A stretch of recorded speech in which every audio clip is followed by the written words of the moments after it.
Svi mi govorimo jednim jezikom. Vi ovdje neprimjereno taj jezik nazivate BHS. To je isključivo srpski jezik. Nema drugog jezika na našem prostoru osim srpskog jezika. A taj srpski jezik nije i hrvatski jezik.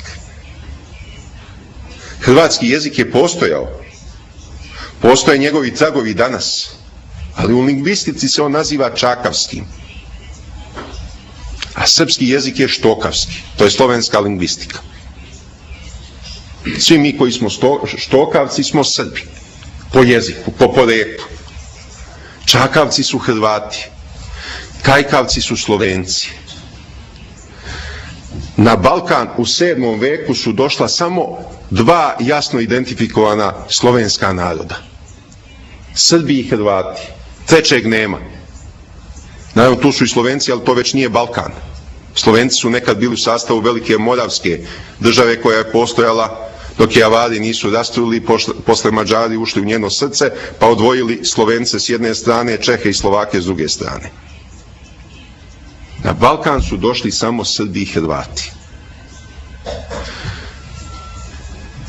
Hrišćanski raskol desio se na srpskom etničkom području 1054. godine.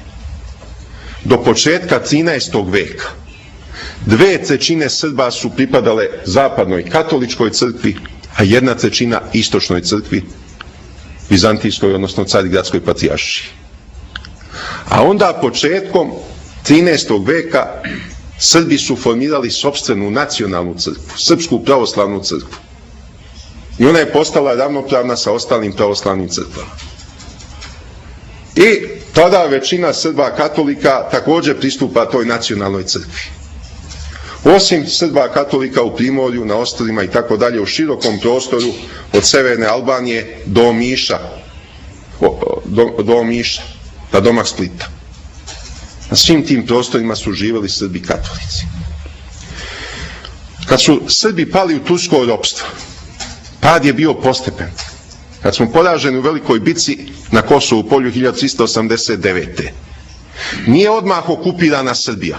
Tu je poginuo, ubijen je i turski sultan. Srbija je postala vazalna država u okviru Turske imperije. Zato je to ovladavanje Srbijom od strane Turske bilo postepenije nego u slučaju turskog prodora u Mađarsku i u druge evropske zemlje. Srbi su ostali da žive na tom prostoru, čak su imali visok stepen autonomije i kad je Srbija okupirana. Jer su Turci u mirnodopskim periodima pokušavali da se prikažu verski tolerantni. Rimokatolička crkva propast srpske države je vidjela kao svoju šansu za prodor na istok. I svim silama se trudila da što više Srba pokatoliči. I u tome je pomagala i Austrija, i Mađarska, i Mletačka republika. Svaka gladna godina u dalmatinskim krajevima je korištena da se dovezu velike količine žita i da se kaže Srbima, ako se pokatoličite, neće vam deca gladovati. Evo, dobit ćete žito. Prepuna je srpska literatura takvih primjera. Negde su Srbi na silu pokatoličavani.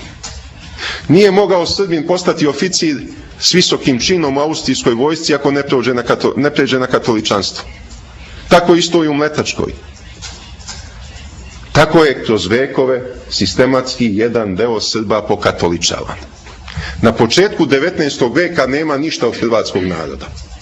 Hrvatska sa izvesnom autonomijom u Austriji svedena je bila na 3 županije: Zagrebačku, Varaždinsku i Križevačku. To je šira okolina današnjeg Zagreba. Ali ni to nije bila prava Hrvatska. Prava Hrvatska je bila između reke Cetine, planine Gvozda i reke Save na severu kao krajnje tačke. Po Turcima je ona sasvim propala, nestala. Hrvati su se iselili u Austriju i danas žive u okolini Beča, južno od Beča, takozvanom Gradištu. U Slovačku, današnji predsjednik Slovačke je poreklom Hrvat. U Italiju je iseljeno, mislim da još ima 20 sela gde je ostalo tragova tog hrvatskog jezika i da se zna da su tu naseljeni Hrvati još negdje u 16. ili početkom 17. veka. U dubinu Europe su se iseljavali, pobjegli pred Turcima. Jer Turci su 200 godina neprekidno vršili pljačkaške pohode. One teritorije koje nisu osvojili, oni su harali, palili, pljačkali, odvodili ljude u ropstvo i tako dalje. Hrvati su nestali. A hrvatsko plemstvo je preseljeno, Ugarska je preselila na područje najzapadnije Slavonije u okolinu Zagreba. Tu su hrvatski plemići nametnuti zatečenim Slovencima. Jer tamo narod i danas govori kajkavski, koji je jedna varijanta slovenačkog jezika. I ti plemići su tim zatečenim Slovencima nametnuli hrvatsko ime. U vrijeme buđenja nacionalne svijesti u Europi 19. veka Hrvati ne postoje.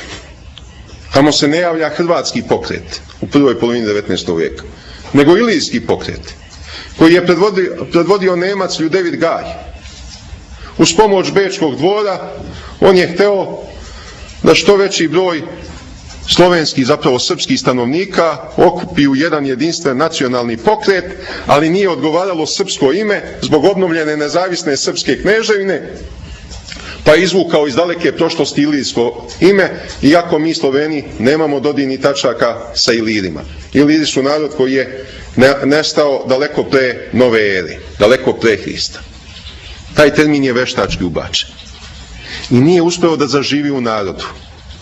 Taj prvi nacionalni ilirski pokret je svoje publikacije štampao na kajkavskom jeziku, dakle slovenačkom, i bio sveden na Zagreb, Varaždin i Križevce. Onda ide nova inicijativa, jugoslovenstvo. Protagonista je biskup Štosmajer, također Nemac poreklom, po nalogu austrijskog dvora. Okupit ćemo, dakle, sve Srbe i pravoslavce i katolike, ali pod jugoslovenskim nazivom, da bi se izvršila diferencijacija u odnosu na kneževinu i kasnije kraljevinu Srbiju. Hrvati tokom 19. veka i nemaju pravog nacionalnog pokreta.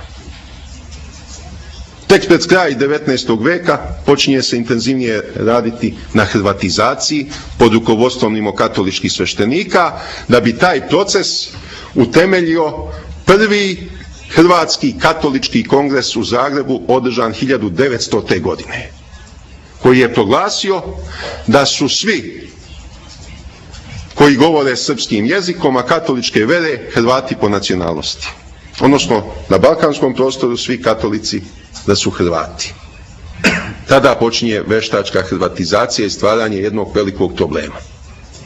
To je sve veštački rađeno i ja sam to sve objasnio i dokumentovao u svojoj knjizi. Za svaku tezu iznaći dokaze.